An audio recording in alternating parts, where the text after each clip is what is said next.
जिम्मेदार कौन है? इसके जिम्मेदार पाकिस्तान के उलमा हैं।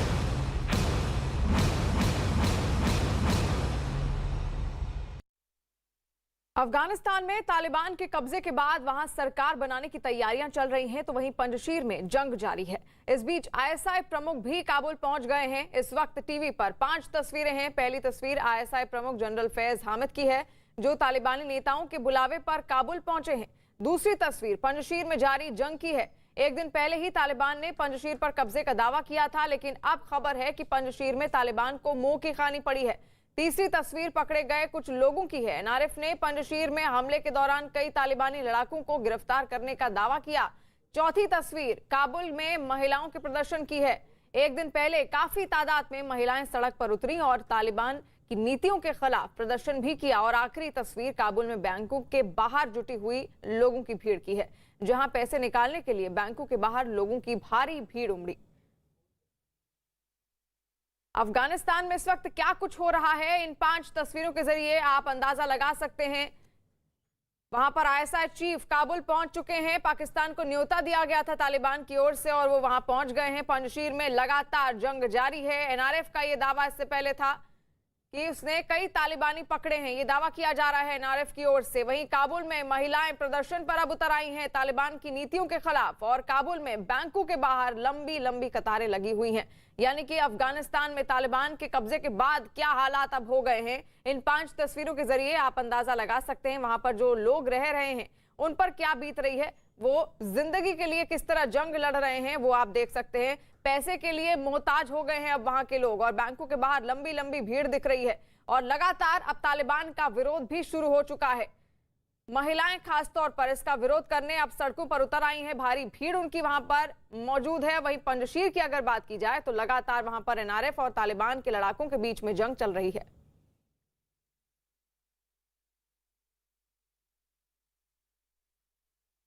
इस बीच पंजशीर से बड़ी खबर आ रही है। एनआरएफ यानी नेशनल रेजिस्टेंट फोर्स ने दावा किया है कि पंजशीर में हमले के लिए तालिबान के लड़ाके पाकिस्तान से भेजे जा रहे हैं।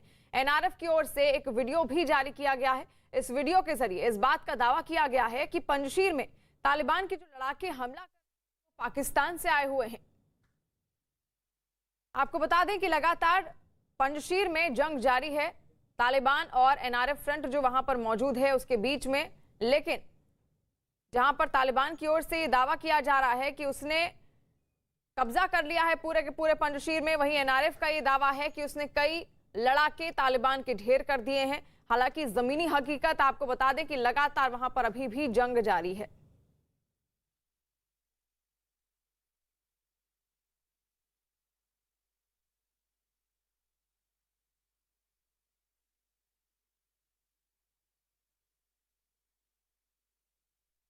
और निसार अहमद शेरज़ई नेता हैं अफगान डेमोक्रेटिक पीपल पार्टी के, हमारे साथ जुड़ रहे हैं। सर, सबसे पहले तो बहुत स्वागत है आपका न्यूज़ 18 इंडिया पर।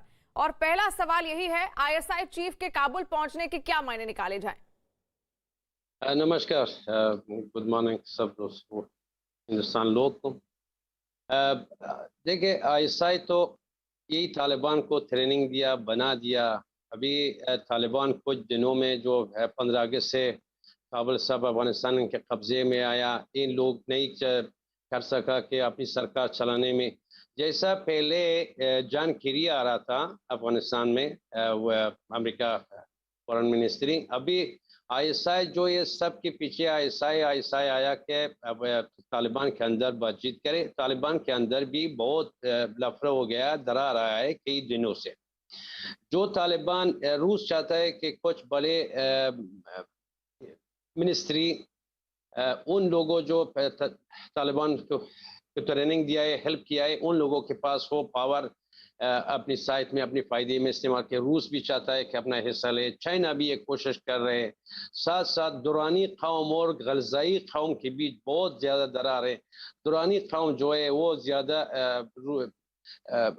ज़ल्म खैज़ात के सपोर्ट में जो अमेरिका में, और गलजाई कौम जो हक्कानी नेटवर्क भी इसी ग्रुप में इसी कौम का है, ये ज़्यादा इसका सपोर्ट रूस कर रहा है, चाइना कर रहा है और पाकिस्तान कर रहा है।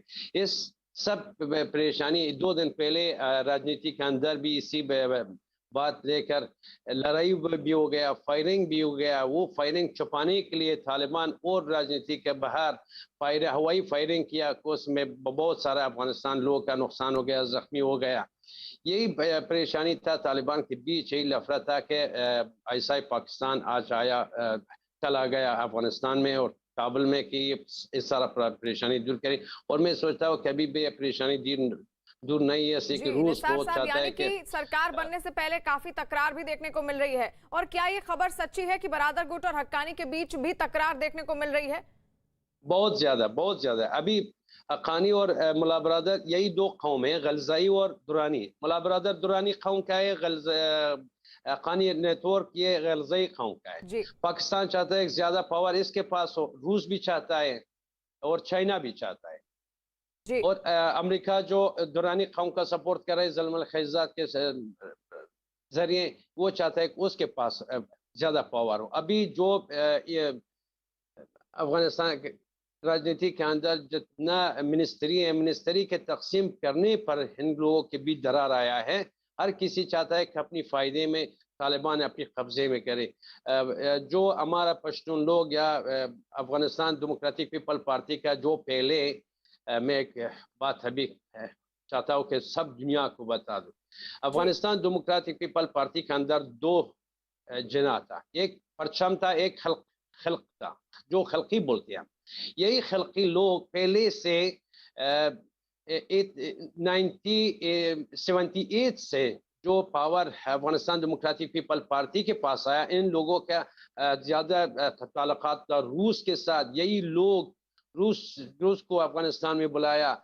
ज्यादा लोग बोलता है कि बबरक कार्मल रूस को बुला लिया अफगानिस्तान में।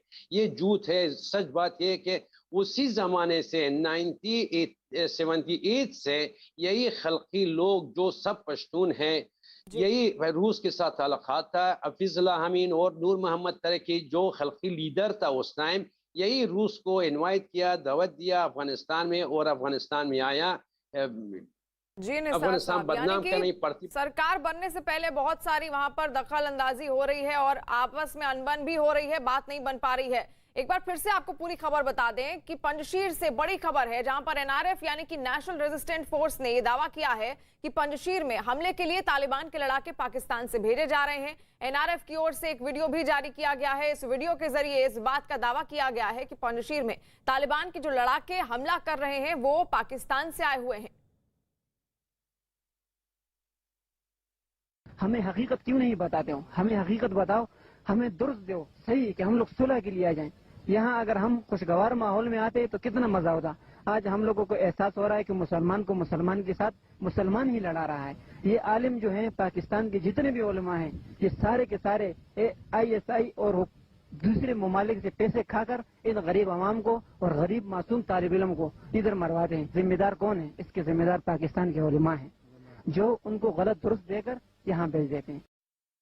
और निसार अहमद शेरज़ई लगातार हमारे साथ जुड़े हुए नेता हैं अफगान डेमोक्रेटिक पीपल पार्टी के। निसार साहब, क्या वाकई पंजशीर में जो लड़ाई चल रही है वहां पर पाकिस्तान की ओर से तालिबान की मदद के लिए लड़ाके भेजे जा रहे हैं? देखिए, कल 7 बड़े बस काबुल में पहुंच गया, सब पाकिस्तानी फौज था। ISI पाकिस्तान दो बात कहा है तालिबान और ISI के बीच दो बात तय हो गया। तालिबान चाहता है ISI से कि पंजशीर हमको दे दो, हम तुम्हारे लिए अमरुल्लाह साले का सर देंगे।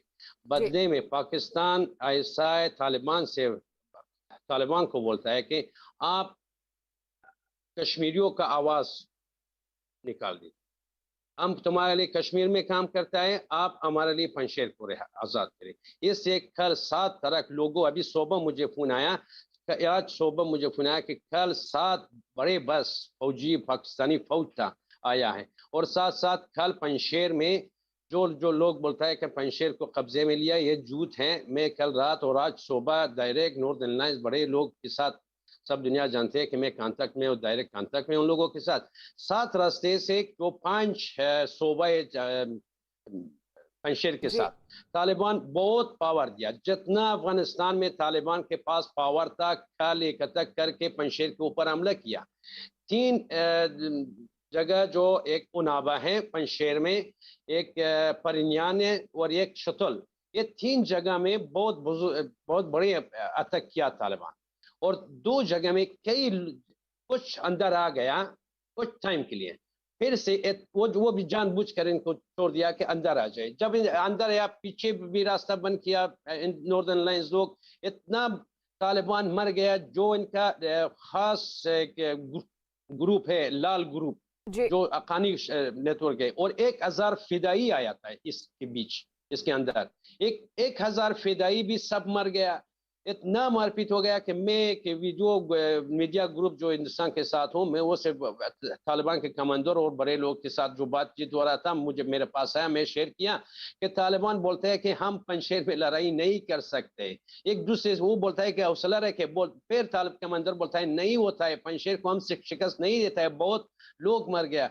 वो लाल ग्रुप जो था, खानी नेटवर्क, बहुत खतरनाक है। 1000 फिदाई उसके अंदर था, 1000 सब मर गया। बहुत इतना देशबादी है पंजशेर में, इतना यानी कि देशबादी पंजशेर में अभी भी खूनी खेल और ज्यादा तेज होते जा रहा है। और कश्मीर की भी यहाँ पर बात हो रही है, आईएसआई और तालिबान के बीच में। नसीर साहब, ये बताइए कि तालिबान को अब मजबूत करने में पाकिस्तान किस तरह उसकी मदद करने वाला है? जो पाकिस्तान के बस में है वो कर सके, मजबूत कराने का कोशिश करें। देखो, अभी आज सुबह एक तालिबान से जो बीबीसी के साथ बात कर रहा था, वो बोला कि क्यों आया आईएसआई चीफ काबुल में, आपने इनवाइट किया? बोले नहीं, वो खुद आया है। ये जाहिर होता है कि अभी तालिबान के पास कुछ इख्तियार नहीं। जो तालिबान बड़े लोग हैं, पाकिस्तान का बड़े लोग, आईएसआई आर्मी चीफ या जो भी, वो अपनी मर्जी में से आता है, मर्जी से जाता है। अभी सब इख्तियार उनके पास है। जो कर सकता है पाकिस्तान करता है। वही पाकिस्तान बदले में एक तो तालिबान दुनिया में इधर पावर होना चाहिए, पाकिस्तान इसके पीछे है। दूसरा, तालिबान का दूसरा टारगेट कश्मीर है कि तालिबान के जरिए कश्मीर में लड़ाई करें। ये बहुत जो पाकिस्तान के बस में हो जाएगी, ये करता है। जी, यानी कि कश्मीर पर भी पूरा फोकस किया जा रहा है। कश्मीर को लेकर अगर मैं बात करूं निसार साहब, तालिबान का क्या रुख रहा है अब तक? क्या कोई साजिश रची जा सकती है अब आईएसआई और तालिबान की ओर से? तालिबान तो सब पाकिस्तानी है, तो देखो ये सब इसका रिमोट कंट्रोल आईएसआई के पास है। तालिबान की किसी चीज के अख्तियार नहीं दे। अभी 20 दिन हो गया, 20 दिन से ज्यादा हो गया। तालिबान के बड़े डरते, अब काबुल नहीं आ सकता है।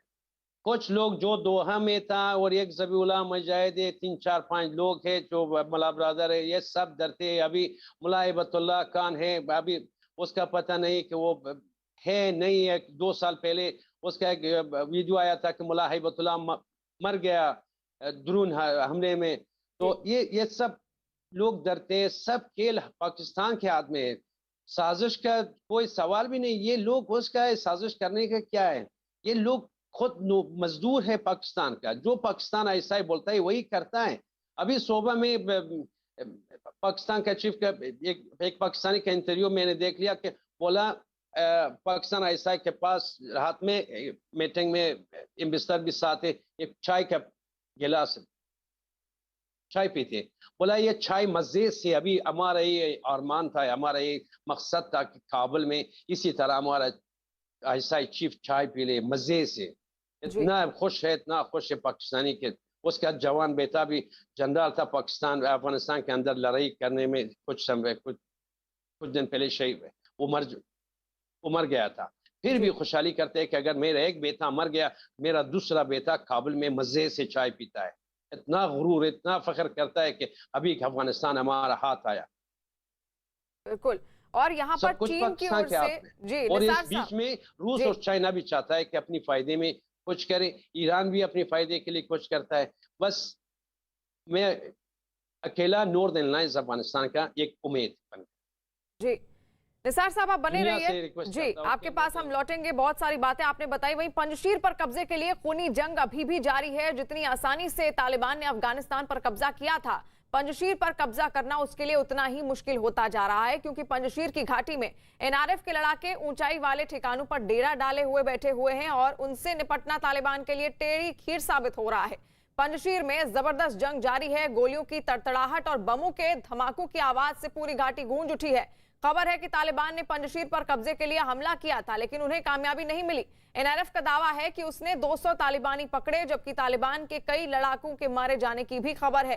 हालांकि इससे पहले तालिबान ने पंजशीर पर कब्जा कर लेने का भी दावा किया था, लेकिन पंजशीर में एनआरएफ ने दावा किया कि उन्होंने कई तालिबान लड़ाकों को मार गिराया है और उनके कब्जे में भी है।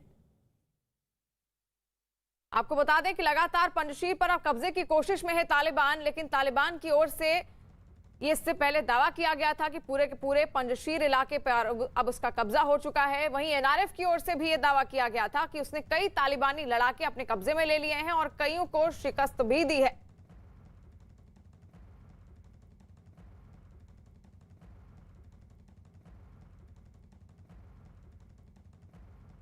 पंजशीर पर कब्जे की कोशिश में जुटे तालिबान लड़ाकों को तगड़ा झटका लगा है। एनआरएफ यानी कि नेशनल रेजिस्टेंस फोर्स ने 180 टैंकों के साथ 100 से ज्यादा तालिबान लड़ाकों को गिरफ्तार करने का दावा किया है। खबरों के मुताबिक एनआरएफ के लड़ाकों ने पंजशीर पर हमले के दौरान कई तालिबानियों को मार गिराया, जबकि बहुतों को पीछे हटने को मजबूर कर दिया। हालांकि इस बीच तालिबान ने पंजशीर के 4 जिलों पर कब्जा करने का भी दावा किया है।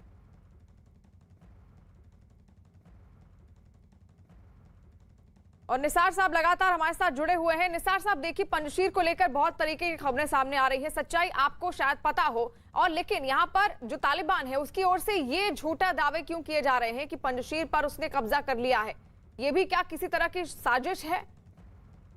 बिल्कुल, ये दुनिया को दिखाने के लिए मैं बिल्कुल पक्का इंफॉर्मेशन आज सुबह में मैंने बात किया, रात भी बात किया।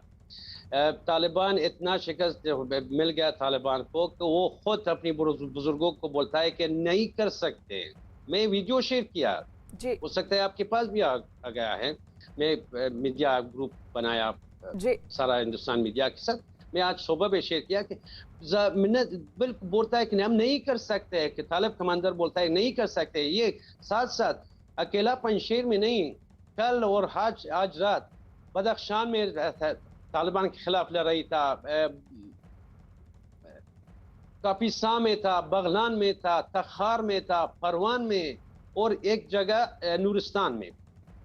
अभी आप कुछ दिनों में देख लीजिए कि अफगानिस्तान के जगह जगह अभी तैयारियां चल रही है। तालिबान के खिलाफ लोग फिर से उठेगा, खुद लोग अपनी वतन से दिफा करते हैं। अभी सब अफगानिस्तान लोग को पता चल गया कि अभी इस खेल के पीछे जो लोग नहीं समझता था, अभी सब को समझ आ रहा है कि पाकिस्तान है। पाकिस्तान का सरकार एक अफगान नहीं चाहता है। अभी इसके तालिबान सरकार नहीं चला सकता है। सब अफगानियों तालिबान के खिलाफ और पाकिस्तान के खिलाफ इकट्ठा करके अपनी मुल्क से दिफा करता है, बस ये दिखाने के लिए उन लोग को गुमराह करने, दुनिया को गुमराह करने। और साथ साथ कल भी जो महिलाओं एक प्रोटेस्ट किया, अभी ये थोड़ी सी नरमी अगर दिखाता है, छोड़ दिया कि चलो ये औरतें निकल गया, इसको कुछ नहीं बोला है, बस मारपीट भी किया, साथ साथ मारपीट भी किया लोग। और एक महिलाओं में आपने देख लिया कुछ जख्मी हुआ था, उसके सर से खून आ रहा था।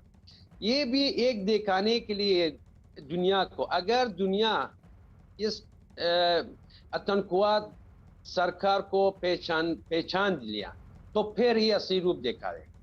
अभी कल महिलाओं दुनिया से रिक्वेस्ट करते हैं कि तालिबान को सरकार को पहचाने से इनकार यानी कि सब कुछ केवल और केवल तालिबान दिखावे के लिए कर रहा है उससे, और सच्चाई कुछ और ही है उसके पीछे। चाहे महिलाओं को लेकर वो तमाम दावे कर ले, चाहे पंजशीर को लेकर तमाम दावे कर ले, लेकिन केवल अपनी छवि सुधारने की उसकी कोशिश है। हालांकि उसको खुद सरकार चलाना भी ठीक ढंग से नहीं आता, इसीलिए वो जगह जगह से मदद भी मांग रहा है। अब आगे बढ़ते हैं और पंजशीर में जारी जंग के बीच गिरफ्तार किए गए कुछ लोगों की तस्वीरें भी सामने आपको दिखाते हैं। ये दावा किया गया है कि इन तस्वीरों में दिखाई दे रहे लोग तालिबान के लड़ाके हैं जिन्हें एनआरएफ ने गिरफ्तार किया है। गिरफ्तार किए गए लोगों को कुछ लोग पानी पिलाते हुए भी नजर आए। ये तस्वीरें देखिए, तालिबान जहां लगातार दावे कर रहा है वहां पर ये तस्वीरें, वो उसका ये दावा है कि पंजशीर के पूरे इलाके में अब उसने कब्जा कर लिया है। हालांकि ऐसा कुछ भी नहीं है। और इससे पहले निसार हमारे साथ जुड़े भी थे, अफगानी नेता हैं, उन्होंने भी सच्चाई बताई कि आखिर वहां पर सच्चाई क्या है। पंजशीर में जारी जंग के बीच गिरफ्तार किए गए कुछ लोगों की ये तस्वीर है जो आप इस वक्त अपनी टीवी स्क्रीन पर देख रहे हैं। और ये दावा किया जा रहा है कि इन तस्वीरों में दिखाई दे रहे जो लोग हैं वो तालिबान के लड़ाके हैं जिन्हें एनआरएफ ने गिरफ्तार किया हुआ है। और गिरफ्तार किए गए लोगों को कुछ लोग पानी भी पिला रहे हैं, यानी कि जो पानी पी रहे हैं वो तालिबानी लड़ाके हैं। और इनको गिरफ्तार किया गया है एनआरएफ फोर्स द्वारा। अफगानिस्तान में तालिबान के कब्जे के बाद से ही आम जनजीवन बुरी तरह से प्रभावित हुआ है। तालिबान राज में अफगानिस्तान में पैसों का अकाल है, ज्यादातर बैंक बंद हैं और पैसे निकालने के लिए एटीएम के बाहर लोग भूखे प्यासे लाइनों में लगे हैं। हालत यह है कि पैसे निकालने के लिए परेशान भीड़ बेकाबू हो रही है।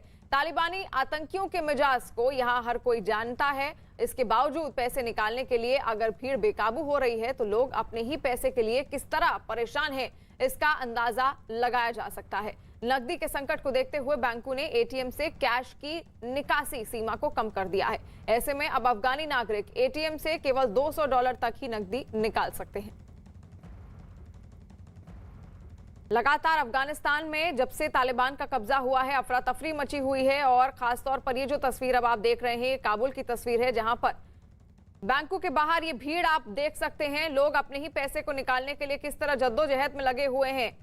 तालिबान का कब्जा है, लगातार तालिबानी लड़ाके गश्त कर रहे हैं वहां पर सड़कों पर, लेकिन उसके बावजूद अपने ही पैसे को निकालने के लिए अफगानी नागरिक किस तरह से परेशान दिख रहे हैं, दर दर भटक रहे हैं, वो आप देख सकते हैं। बैंकों के बाहर लंबी लंबी कतारें लगी हुई हैं, लेकिन उसके बाद भी इन लोगों को पैसा निकालने का मौका नहीं मिल पाता है।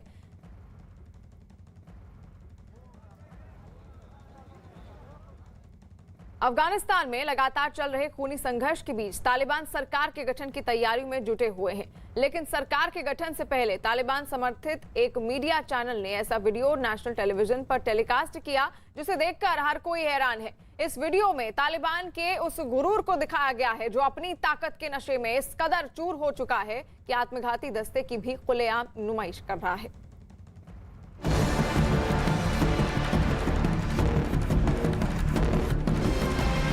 अफगानिस्तान में सत्ता से पहले शक्ति प्रदर्शन, कंधार में हथियारों की नुमाइश, तालिबानी ताकत का चौंकाने वाला वीडियो। अफगानिस्तान से आया ये वीडियो तालिबान के किसी आम जश्न का नहीं है। सत्ता को शिकंजे में कसने से पहले ये तालिबान के शक्ति प्रदर्शन का वो वीडियो है जिसने इस वक्त हर किसी को चौंका रखा है। तालिबान समर्थित अल हजरत मीडिया ने तालिबान लड़ाकों की ताकत की नुमाइश का ये वीडियो जारी किया है। इस वीडियो को तालिबान की विक्टोरिया फोर्स सीरीज का नया संस्करण बताया जा रहा है।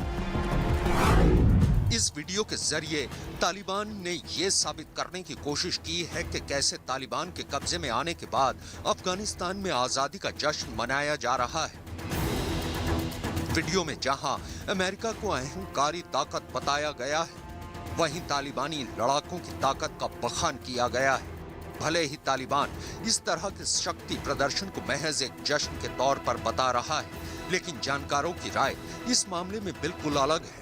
वो अमेरिका और नेटो कंट्रीज को, अंतर्राष्ट्रीय समुदाय को और अफगानिस्तान के अंदर जो उसके राइवल ग्रुप्स हैं, ISIS, खुरासान जैसे आतंकी जो गुट हैं, उनको ये चेतावनी भी देना चाहता है कि तालिबान आज भी इस तरीके की शक्ति के माध्यम से उनके द्वारा पेश किए जाने वाले किसी भी चैलेंज का जवाब दे सकता है। किसी डॉक्यूमेंट्री की तरह फिल्माया गया ये वीडियो कहां शूट किया गया है, इसका ठीक पता नहीं लगा है, लेकिन वीडियो देखने में इतना जरूर पता लग रहा है कि किसी पहाड़ी इलाके में इस वीडियो को बनाया गया है। विजय उत्सव के तौर पर बनाए गए इस वीडियो के जरिए ये भी दिखाने की कोशिश की गई है कि कैसे तालिबानी लड़ाकों ने 20 साल बाद सत्ताधारी अफगान सरकार और अमेरिका पर जीत हासिल की। खास बात यह भी कि इस वीडियो का अफगानिस्तान के नेशनल टेलीविजन पर प्रसारण भी किया गया।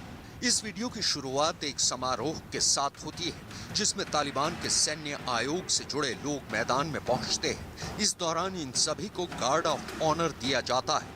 इसके बाद तालिबान सैन्य आयोग के प्रमुख मौलवी मोहम्मद याकूब मुजाहिद सभी तालिबानी लड़ाकों को संबोधित करते हैं। इस दौरान मंच पर बैठे तालिबानी नेता, सैन्य अधिकारी और परेड में शामिल सभी लोगों की पहचान छिपाई जाती है। बताया जा रहा है कि इन छिपे हुए चेहरों में वो तमाम आतंकी भी हो सकते हैं जो लगातार अमेरिका और दूसरे मुल्कों के निशाने पर रहे हैं। ये लोग तालिबान के जो राइवल ग्रुप्स हैं ISIS खुरासान के निशाने पर भी हो सकते हैं। और इस वक्त की बड़ी खबर सामने आ रही है, जहां पर आपको बता दें टोक्यो पैरालंपिक्स से जहां भारत को एक और बड़ी कामयाबी हासिल हो गई है। पुरुष सिंगल्स बैडमिंटन में भारत ने गोल्ड जीता है। कृष्णा नागर ने टोक्यो पैरालंपिक्स में इतिहास रचते हुए भारत को गोल्ड दिलाया। इस जीत के बाद उनके घर जयपुर में जश्न का माहौल दिखा। पीएम मोदी ने कृष्णा नागर को जीत पर बधाई भी दी है। इस वक्त की बड़ी खबर, टोक्यो पैरालंपिक्स में लगातार इतिहास रचते जा रहे हैं भारतीय खिलाड़ी और अब भारत को एक और बड़ी कामयाबी हासिल हो गई है। पुरुष सिंगल्स बैडमिंटन में भारत ने गोल्ड जीत लिया है। कृष्णा नागर ने टोक्यो पैरालंपिक्स में इतिहास रचते हुए भारत को गोल्ड दिलाया और इस जीत पर जयपुर में किस तरह उनके घर पर जश्न मनाया जा रहा है, देखिए तस्वीरें। सब खुश हैं और उनके पिताजी का क्या कहना है वो भी आपको सुनाते हैं। इंडियन बैडमिंटन के लिए और राजस्थान बैडमिंटन के लिए बहुत बड़ी उपलब्धि है। पूरे देश को इस पर गर्व है। मुकाबला बहुत कांटे का था, कृष्णा ने बहुत अच्छे खेलते हुए जीत दर्ज की है। और अमृत आनंद हमारे साथ फोन लाइन पर जुड़ गए हैं। अमृत, एक के बाद एक दूसरा मेडल और लगातार अब देखिए शानदार प्रदर्शन भारतीय खिलाड़ियों द्वारा, क्या कहना चाहेंगे इस पर? शिवानी, अगर मैं मेडल टैली देखूं तो यकीन नहीं हो रहा है कि ये भारतीय दल है जो मतलब जिसका पिछले ओलंपिक की बात मैं कर रहा हूँ 2016 रियो ओलंपिक, जहां 4 मेडल हमें मिले थे जिसमें 2 गोल्ड, 1 सिल्वर, 1 ब्रॉन्ज था। वो हमारा सबसे बेस्ट परफॉर्मेंस था और ये वही दल है जो अब 18 नहीं 19 मेडल हमारे पास है, 5 गोल्ड मेडल। ये भारत के इतिहास में कभी ऐसा नहीं हुआ है। ये इतिहास बनते हम देख रहे हैं, इसके गवाह हम रहेंगे और ये आने वाले ओलंपिक्स के लिए, आने वाले युवा खिलाड़ियों के लिए एक नया लेसन है, एक नया जोश है, एक नया उमंग है। ये पूरे हिंदुस्तान के लिए मैं कहूँ कि एक बहुत ही बड़ी बात है कि भारत के ओलंपिक में, पैरालंपिक जैसे खेलों में इतना अच्छा प्रदर्शन करना, ये मतलब शब्दों में बयान नहीं किया जा सकता इस खुशी को। बिल्कुल आनंद, और लगातार देखिए प्रधानमंत्री मोदी भी किस तरह उनका प्रोत्साहन बढ़ा रहे हैं, बार बार उनसे फोन पर बात करते हुए, ये भी एक बहुत बड़ा कारण माना जा सकता है। और आनंद, ये जीत इसलिए भी खास है क्योंकि हम कोरोना के दौर से गुजरे और उसके बाद जो खिलाड़ी हैं वो इस तरह का प्रदर्शन देते हैं, तो वाकई ये काबिले तारीफ है। बिल्कुल, मैं इवन आज हमें एक सिल्वर मेडल मिला है। नोएडा के जो डीएम थे वो बड़े ही फाइनल में हार गए हों, लेकिन हमें ये भी देखना होगा शिवानी, जैसा आपने खुद भी कहा कि 2019-2020 में हम कोरोना के पैच से निकले हैं। बहुत ज्यादा हमें मौका नहीं मिला इंटरनेशनल इवेंट्स खेलने के लिए, प्रैक्टिस करने के लिए, हम बायो बबल में रहे।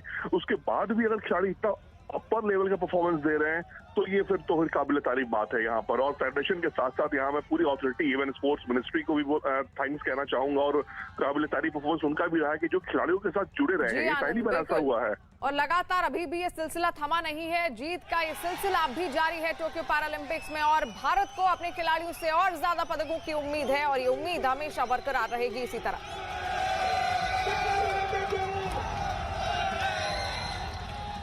और टोक्यो पैरालंपिक्स में भारत को एक और बड़ी कामयाबी मिली है। गौतम बुद्ध नगर के डीएम सुहास एलवाई ने पुरुष सिंगल्स बैडमिंटन मुकाबले में सिल्वर। आपको बता दें कि शानदार प्रदर्शन अभी भी जारी है खिलाड़ियों का टोक्यो पैरालंपिक्स में और एक के बाद एक दूसरे के बाद ये सिलसिला अब थमता हुआ नजर नहीं आ रहा है। लगातार 19 मेडल भारत ने इस वक्त अपने नाम कर लिए हैं और ये जो खबर हम आप तक पहुंचा रहे हैं, गौतम बुद्ध नगर के डीएम है सुहास एलवाई, जिन्होंने पुरुष सिंगल्स बैडमिंटन मुकाबले में सिल्वर मेडल जीत लिया है।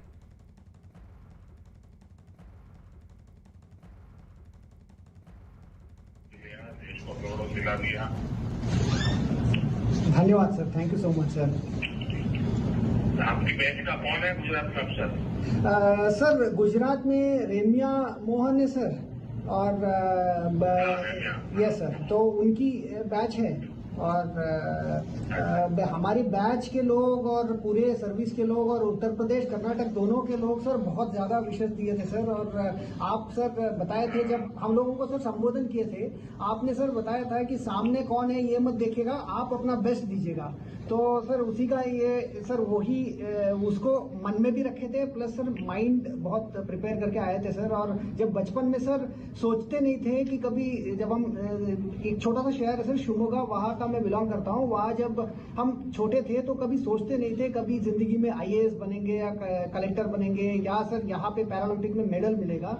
सर ऊपर वाले की बहुत कृपा रही है सर और आपका आशीर्वाद रहा सर कि मैं यहाँ तक आया हूँ। तो कभी सोचता नहीं था सर, इनफैक्ट पहले सर पहले तो सोचता था सर कि मैं दिव्यांग बन गया तो ऊपर वाले ने मुझे क्या ऐसे किया है, तो मैं कभी कभी सोचता था भगवान को, बट भगवान ने सर आज आपके साथ बात करने का मौका दिया। मैं बहुत ज्यादा गौरवान्वित महसूस कर रहा हूँ सर, बहुत ज्यादा खुशी सर। आपने जो शारीरिक कमी थी उसको भी शक्ति में परिवर्तित कर दिया, और उसी का परिणाम है कि आज देश का प्रधानमंत्री भी आपको फोन करने के लिए लालायित होता है। और इसलिए ये आपका अपना पराक्रम है, आपका कॉन्फिडेंस है। और दूसरा दुनिया का नियम है, जो बहुत सोच करके प्लानिंग करके मैं ये बनूंगा, मैं वो करूंगा, इसी दिमाग को लेके जाते हैं, उनमें से अधिकतर लोग रह जाते हैं सर। लेकिन जो बिल्कुल करते रहते हैं वो कहीं पहुंच जाते हैं सर। तो आपने करके दिखाया है, मेरी तरफ से आपको बहुत बधाई है सर। और उत्तर प्रदेश आपका इंतजार कर रहा है सर। और आपने सर एक बात कही थी, जब हम लोग सर जकार्ता में मुझे ब्रॉन्ज मिली थी सर एशियन पैरा गेम्स में, हम लोगों को आपने बुलाया था, तो सर आपने एक बात कही थी हमें जब संबोधन किए थे, आपने कहा था तो आपने ऑलरेडी जिंदगी में आप जीत लिए, तो ये तो आप जीत ही लोगे। वो सर हमेशा मुझे याद रहती है कि जब आपने इतनी इंस्पायरिंग वर्ड्स कही थी सर, तो आज मुझे विश्वास नहीं हो रहा है सर कि मैं भारत के माननीय प्रधानमंत्री जी से बात कर रहा हूँ। मुझे बहुत ही गर्व महसूस हो रहा है सर, कि बहुत ही अच्छा लग रहा है सर। देखिए, आपको मेरे कलीग है, देश का सरकार से जुड़ा हुआ हर व्यक्ति मेरा कलीग है, तो कलीग के नाते में तो आपसे बात कर रहा हूँ। सर ये आपके बड़प्पन है सर। चलिए, बहुत शुभकामनाएं भैया। Sir thank you so much sir, thank you sir, नमस्कार sir, thank you sir, thank you sir, thank you sir, नमस्ते सर। सुहास एलवाई के साथ प्रधानमंत्री मोदी की बातचीत आप सुन रहे थे। सुहास एलवाई ने दरअसल पुरुष सिंगल्स बैडमिंटन मुकाबले में टोक्यो पैरालंपिक्स में सिल्वर मेडल भारत को दिलाया है, और उसी को लेकर ये बातचीत आप देख रहे थे। प्रधानमंत्री मोदी ने उनको शुभकामनाएं दी, बधाइयां दी, और इसी के साथ साथ उन्होंने सुहास एलवाई को यह भी कहा कि आपने अपनी कमी को शक्ति में परिवर्तित कर दिया है। जनक हमारे साथ फोन लाइन पर भी जुड़ गए। जनक, देखिए, लगातार प्रधानमंत्री द्वारा खिलाड़ियों को प्रोत्साहन देना एक बहुत बड़ी बात होती है, और यही वजह है कि शायद आज बहुत शानदार प्रदर्शन वो कर रहे हैं अपनी ओर से।